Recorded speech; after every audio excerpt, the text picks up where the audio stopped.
bá mi gbóríyìn fún bàbá mi. Àtúbàjáyé má jàyà lólóní. Gbanigbani tí gbogbo ayé sáyà. Help me hail the King of Glory. Ẹ bá mi gbóríyìn fún bàbá mi. Àràbàrí bí tí àríbí rábátá. Ẹlẹ́bùrú ìkẹ́ bàbá mi ni.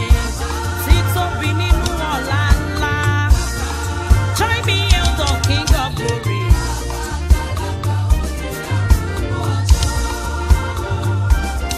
He's my keeper, my healer, deliverer, Lion of Judah.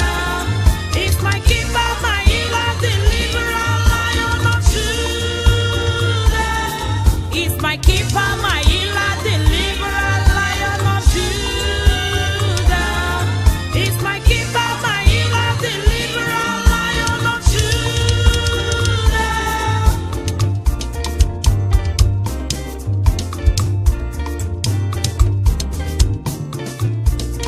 Hausa pè ní Ubangiji, Yorùbá pè lẹ́lẹ́bùrú ìkẹ́, Ìgbò kọ́lá mẹ́sẹ̀ndíẹ́sẹ̀, èmi pè látúbàjáyé, Kàlàbá pè lábàtí sánsán, mo pè lólógo dídán. Help me hail the King of Glory.